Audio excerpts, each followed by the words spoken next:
Hello guys! Good morning! Nandito tayo ngayon sa city ng Cologne. At makikita niyo sa likod ko ay ang Cologne Cathedral. Tara, samahan niyo ako at tayo'y mamamasyal sa lugar na to. Dito ako galing, nag-commute ako from Aschaffenburg. Bumaba ako ng Cologne Hauptbahnhof. Hauptbahnhof means main train station. So, paglabas niyo dyan, sa harap niya ay diretsyo na ang cathedral. Tara, puntahan natin. Konting facts about sa Cologne Hauptbahnhof. Yung Hauptbahnhof na yon ay nung 1859 pa siya binilt. Pero nung World War II kasi na sobrang nasira siya or na-damage. Pero ni-repair siya around 1950s. Kaya makita nyo sa itsura niya, medyo modern na yung kanyang structure ng Hauptbahnhof na yon. And guys, ito yung Cologne Cathedral. So this is been a home to Christian church since 4th century. At itong cathedral na to ay sinimula noong 1248. At dito din, hinaus yung relics ng the Three Magi or Three Magi. Dinala dito sa Cologne yung relics from Milan to this cathedral. Ang ganda niya. Selfie tayo. So another fact dito sa church na to ay na-stall or nahinto din pala ang paggawa nito for over 300 years. Ang natapos lamang ito noong 1880. Tara, pasukin natin yung loob ng cathedral. Medyo mahaba ang pila. Maraming pumunta. Kasi ito talaga yung sentro ng attraction dito sa city ng Cologne. Tingnan yung design niya. Gothic yung structure niya. Ganda. Nakakamangha. Ang tagal niyang itayo, tagal niya natapos. Pasok tayo sa loob. Wala namang bayad.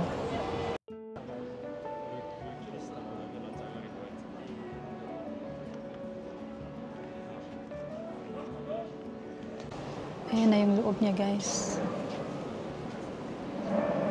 Ayan.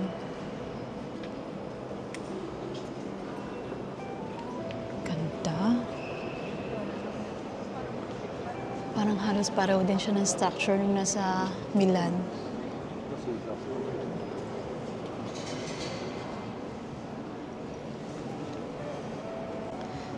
Tingnan niyo ang majestic niya. Ang ganda. Grabe, ang tagal niyang ginawa.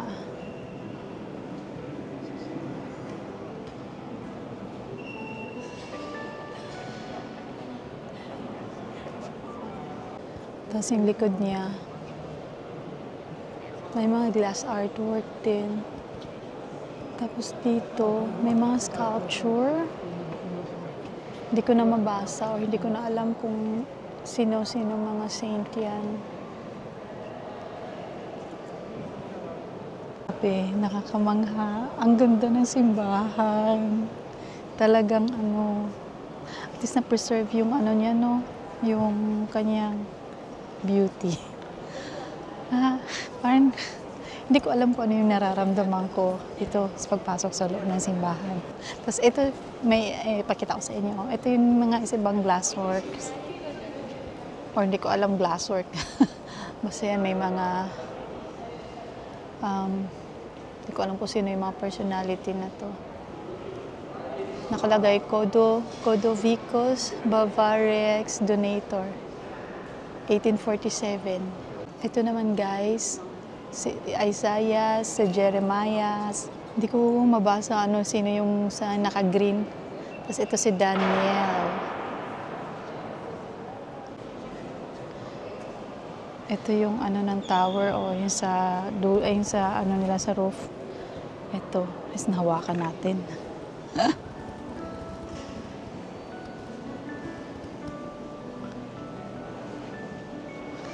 So, yan yung dulo. Hindi ko alam kung ito ba yung tiranong nasira sa World War II or nalaglag lang ba siya. Wala kasi siyang information nakalagay dito. Grabe. ilang ilang years or mas matanda pa ito sa pagkadiskubre ng Pilipinas. Itong simbahan na to. Ayan po guys. Buti dito walang bayad pagpasok. Pwede kang pumasok ng libre. Last time nung pumunta kami, doon lang kami banda kasi may ongoing na misa. Kaya hindi kami nakapunta ng banda rito. Pero ngayon, napuntahan natin. Ito yung malapit sa altar.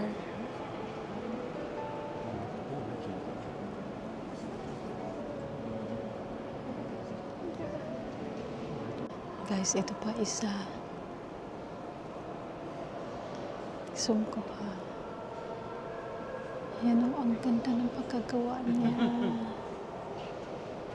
Talaga napaka-detalyado.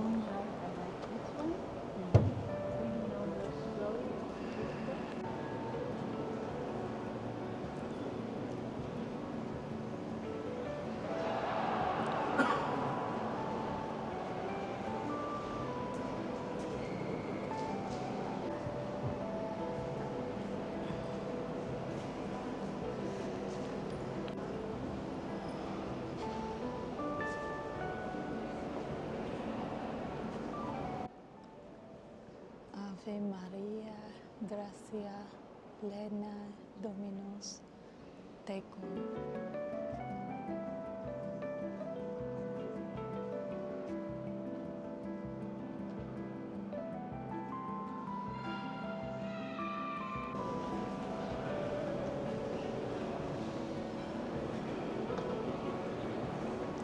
Pasok natin camera para makita nyo ng focus.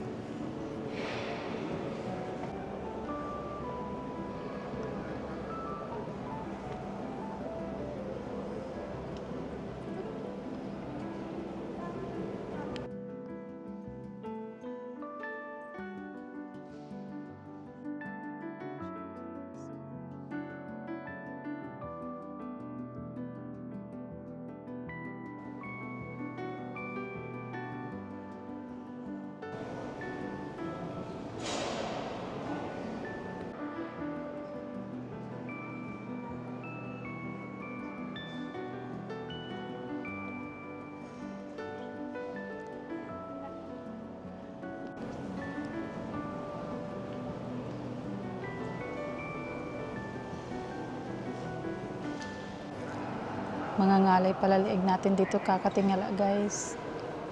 Kasi sa taas marami din pa rin artworks eh. Di ko siya napansin kanina.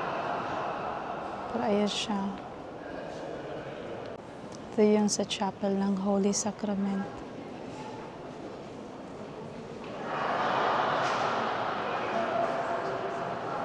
Tapos dito sa sahig guys.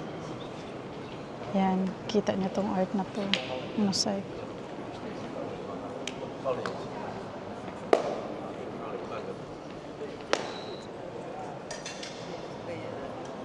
Another view. Kay Mother Mary. Meron pa yung crypt and sepulchre of the Archbishop of Cologne. Yan. Gusto niyo puntahan natin? Tara, baba tayo. Tingnan mo yung mga bato sa ilalim. Ito siya, oh. Para siyang mactad stone. Yan. Ito yung niya, texture niya. Ito pala, Archaeology in Cologne Cathedral. So, more than 2,000 years na pala ang architectural history nito. Guys, ito naman si Clemens Augustus.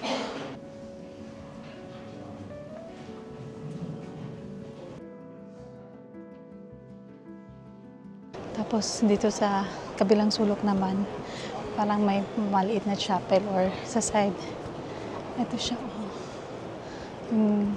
Opposite dun sa pinakita ko sa inyo kanina. Iba namang art niya.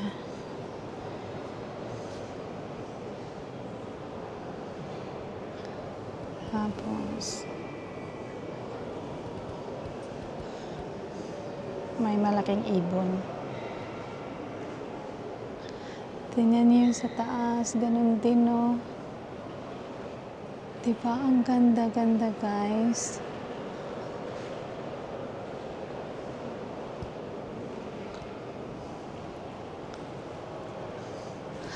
Bisitahin niyo talaga tong simbahan na to. Napakaganda. Nakakamangha. Tingnan niyo yung ano niya, yung column niya, laki, oh. Yan. Taas ko sana. Yan, di ba? Ganyan lang siya sa akin, oh.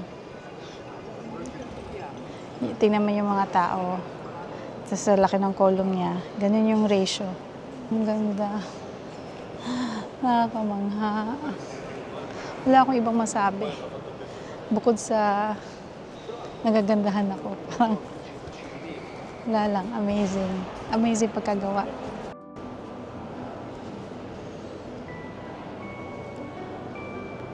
Guys, yung papunta pala dun sa may relics ng The Three Magay, kailangan ka palang bumili ng ticket. So, di ba sabi ko, walang bayad pumunta dun sa may simbahan. Pero kung gusto mong bisitahin yung mga relics, yun, babayad ka. So, bumili ako ng ticket. 12 euro, kasama na doon yung relics at saka yung tower. Ito na siya, guys. Tingnan natin. Sino to siya? Si Katarina. Ito naman ay ang precentor staff with the adoration of the Magay.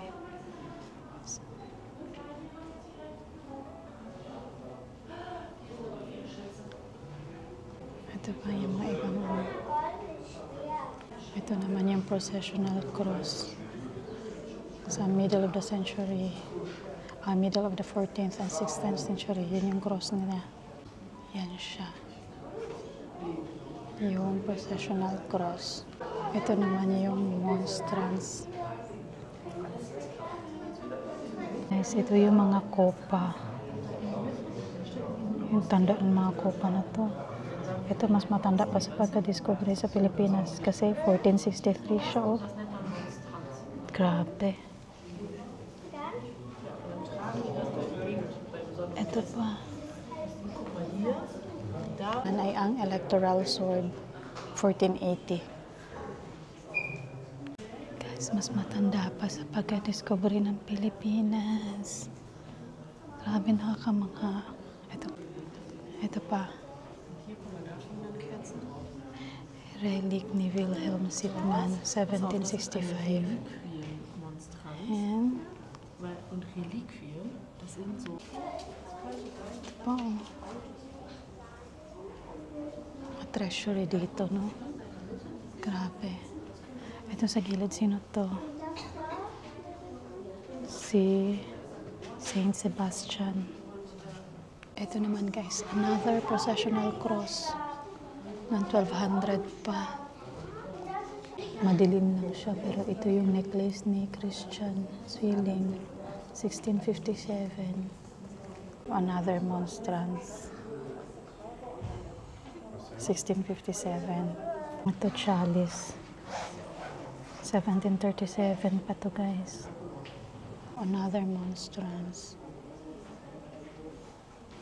Ang gara ng mga ano nila, oh.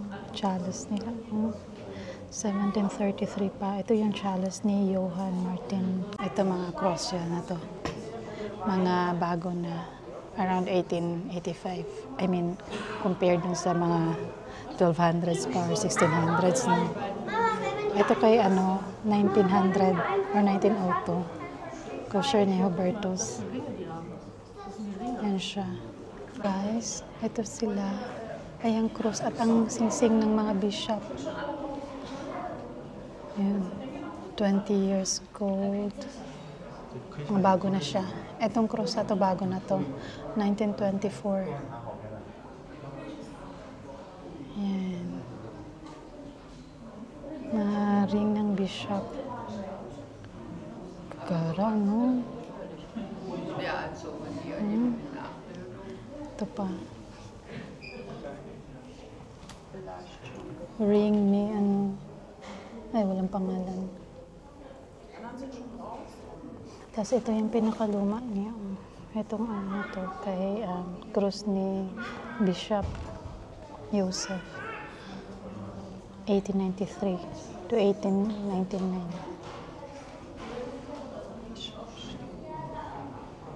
Ito yung ano, ito yung kay Felix von Hartmann, 1913. Ano pa mga chalice, no? Itong chalice na to, ano, silver, gold, hindi pala, silver lang. Tapos precious stones, pearl. Asan? Wala akong makitang perlas. Ito nakasulat niya may pearl daw. Ito silver enamel. Ito yung mga treasure nila dito. Treasure. Ito sa Cologne Cathedral. Daming gagana mga gamit nila. Mga luma. Tanda pa sa Pilipinas. Baba tayo, guys. Lapida. Pasok tayo. Dankeschön.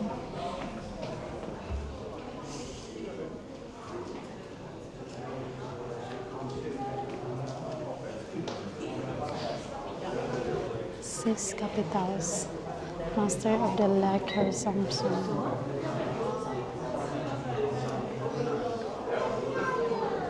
Ito guys, ito naman yung fragment ng Canopy of Madonna of Milan, 1280 to 90. Another treasure. Mga silver at saka gold. Oh. Tingnan mo ito. I-zoom ko ha. Cuchillo. Yan. Knife with strap, gold iron. Kasi mga, ano ba yan? Pulcheras. Ito may sing-sing doon. Oh. Yan, sing-sing. Sing-sing. Tapos,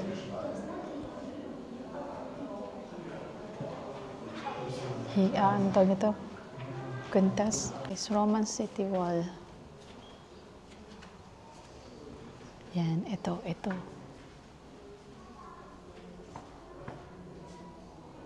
Hawak tayo sa mga sinauna pang bato.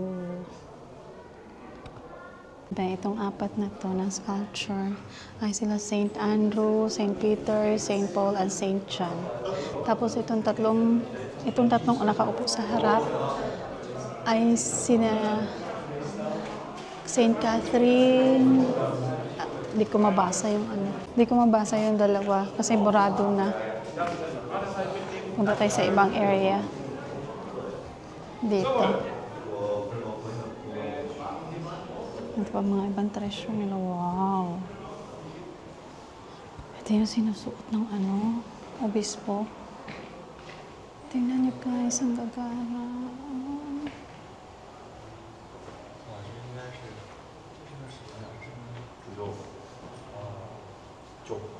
Amazing.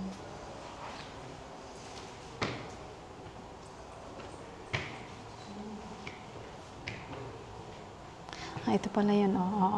Teka. Fluvial and 5 meters of the Capilla. 1742. Ang ano pala nito ay silver fabric. And embroidered na is gold. Zoom natin. Ang ganda pagka-embroider niya. Same din dito, guys. Dalmatic and stole from the Capilla Clementia. Gold yung pagka-embroidery niya. Yung fabric silver. Ay, ito pa. Ang sing-sing. Kita niyo? Zoom ko. Di ba? Silver. Ang daming magaganda guys na treasure. Ano dito, oh. Yan. Hindi ko na isa-isahin, ha. Para pag bibisita naman kayo dito, may thrill pa rin naman. Wow. Ang garap nito, oh. Ang Ang ganda ng pagka-embroider niya, guys. Tingnan niyo yung detalye ng pagka-embroider niya. May nakasulat pa pala, oh.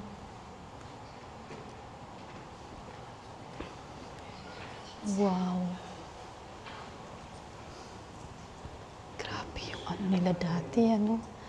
Ano yun? Ito, yung pinakita ko kanina ay sa 1713 pa. Ito, yung libro.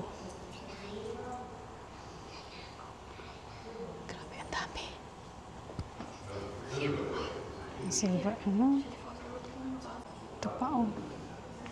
Ito yung banner ni St. Peter. St. Peter's banner. 1899. At ito naman yung Magis. Yung Magay. Ito yung Magay na banner. Gawa siya sa cotton, silk, metal threads, glass stones, and pearls. Ito yung stone niya, oh. Yan. Ito. Ano yung parang helmet pa to? Nakita daw to sa isang Frankish burial around 537 AD. Grabe, ang tanda na. Tapos ito yung mga iba nilang jewelry. Oh, hikaw, sing-sing. Hawak ka sa bato. Yung ano. Guys, medyo madilim pero andito na tayo sa relics ng Magay. Ng the three Magay. So ito yung shrine nila. Yan.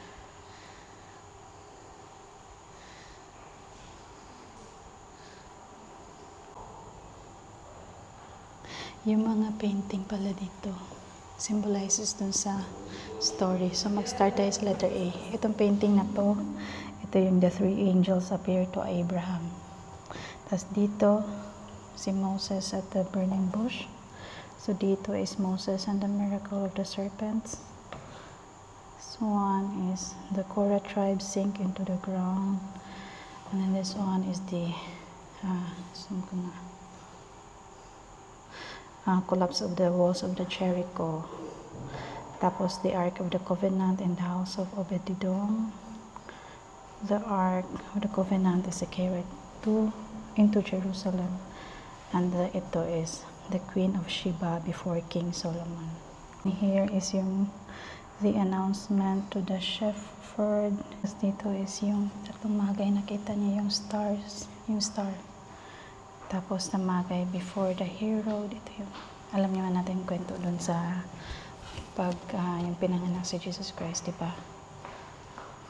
Tapos ito yung the adoration of Magay, yung nakikita na nila si Jesus. Nag-offer na sila ng gifts. And then, yung the Magay speak to their own people, kwento nila yung about dun sa birth ni Jesus. Tapos itong painting na to ay ang the discovery of the grave of the Magay. Tapos ito yung itong is the entry of the relics of the Magay into Cologne. Ito pala yung paghatid ng nila relics dito sa Cologne. Tapos kings lay down their crowns at the shrine of the Magay. Ayan. So ito yung shrine ng Magay. Ito yan, guys. Ulit-ulit kong kinukuhanan. 1331 figurine. Grabe, mga gold.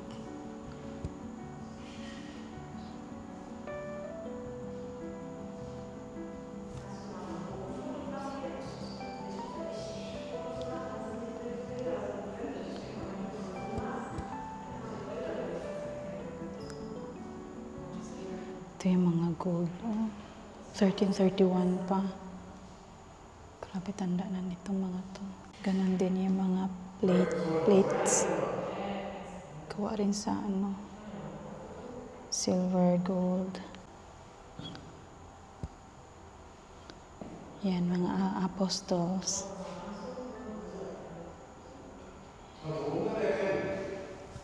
Guys, ang ganda guys nito.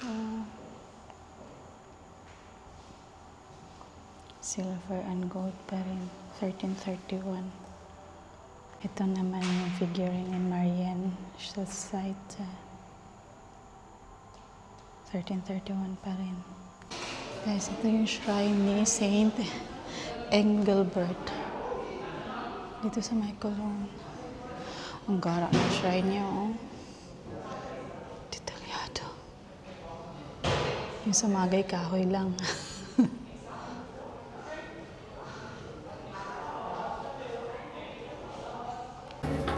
Guys, akyat tayo. Papuntang tower. Ilang steps pa ba to? Hiningal na ako. Tapos may salubong. Hindi ko alam kung ilang steps. Pahinga muna ako dito sa gilid. Hingal ako. Grabe pawis ko. Ayan, no. Ay, Diyos ko. Ilang steps ba to? Kanina pa ako paahon. Ito sa bell. Bell mo.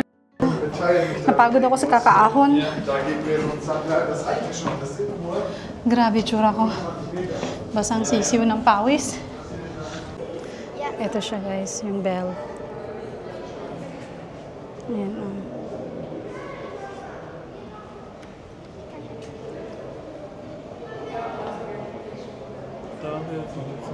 Ito yung nasa center ng bell.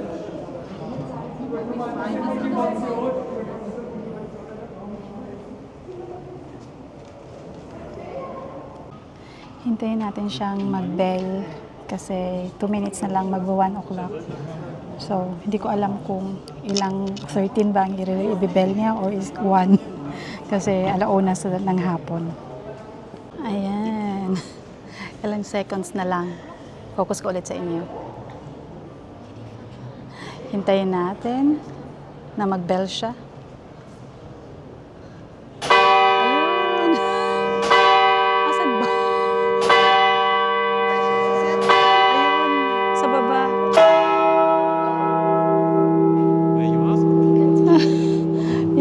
Pala doon.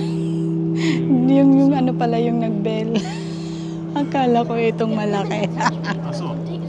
Hindi pala. Nabudol kami.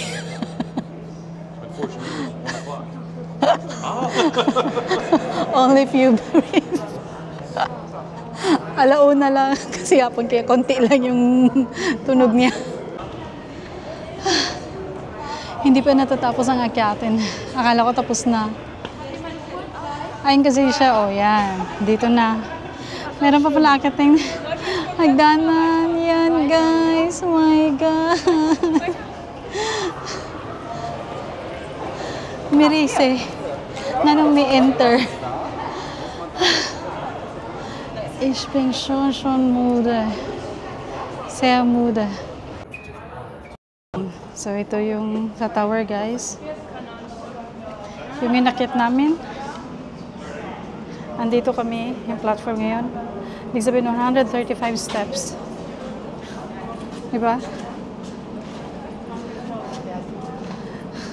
Lustay. Buti na lang. Bumili ako ng tubig sa Aldi kanina. Ngayon, nainom ko. Yan yung front ng tower. So, para ito lang yung makikita mo pag nasa loob ka na ng tower, no? Ayan, mga love locks.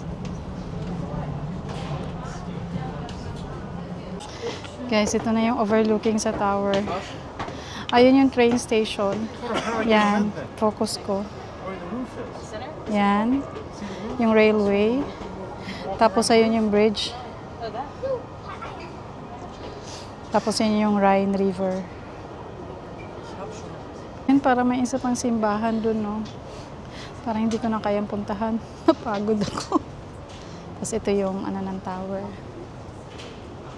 Yan. Ayan yung front ng tower. Diba? Ayan, mga tao nga naman talaga, no? Binavandal nila yung sa ano. Ko. Bibisita rin lang, nagva-vandal pa, no? Hawak tayo sa 1200s na gawa or 1880 na building. Or, o diba? Hawak tayo. O, hawak tayo. Yan, 1880 pa yan, guys. O diba? Mahangin sa labas. Pero grabe yung pagod ko. Diretso pa tayo.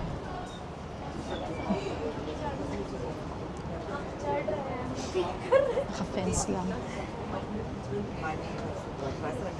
Tapos ayan pa yung view. Hindi ko alam kung yan na yung city center. Marami lang talagang buildings. Ayan. Tapos ito yung sa tower. Ayan o. Oh. Yung ano niya, dulo. Yan yung sa labas, guys. Oh. Pansin mo yung pag-ano niya, yung Gothic na art. Yan, oh. Wow, very nice. Panira lang tong fence, pero alam naman natin ang purpose niyan is for safety. Oh. Another side or other side ng view from the tower. Ito yung sa baba. Oh. Yan. O, oh, diba? Lagi siyang ano. So, yung mga scaffolding siguro niya, mini-maintain niya yung ano, or para may way for maintenance and inspection sa tower. So, that's it for today. Nakababa na ako. So, one last look muna sa cathedral. Ayan.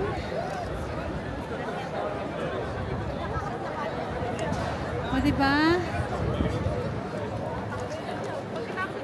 At ngayon ay habulin ko yung train pa uwi.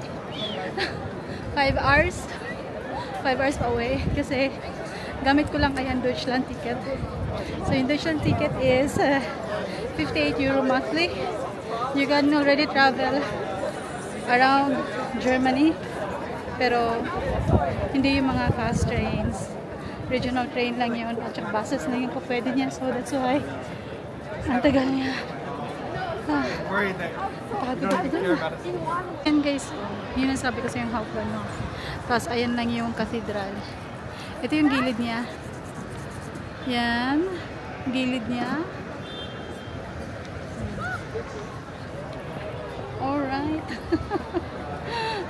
Medyo binilisan ko na yung lakad ko para maabutan natin yung train.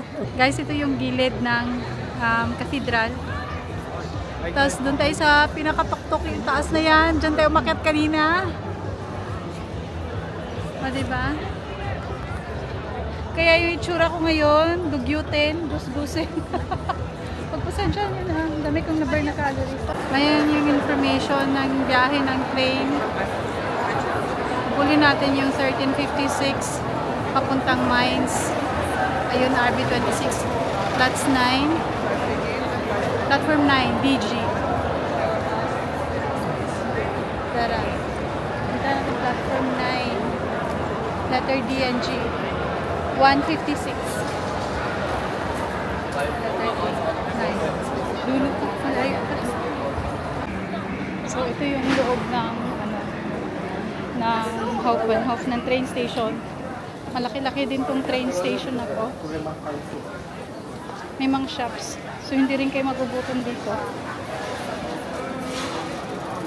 Pero sinasabi ko sa inyo, pag yung halimbawa dito sa train station, yung mga lakad ng kako yan.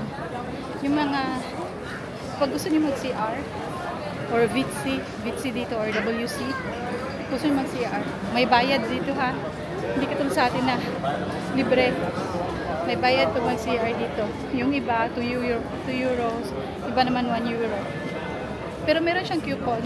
Ibibigay sa'yo. Yung coupon na magagamit mo yun as discount pag may bibili ka. So, andito na tayo guys. Yan. 9DG. At ito, Mainz. Papuntang Mainz. Bababa tayo ng Mainz. So, diretso na kung bababa ng Mainz sa Mainz. Doon ako sasakay ng mga shopping mall. Hello Hello guys! Ito na. After 6 hours dahil sa delay yung train. Grabe, ang haba ng oras ng biyahe ko pa uwi.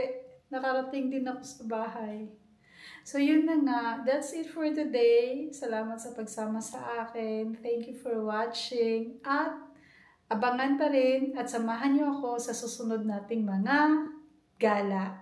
Bye-bye!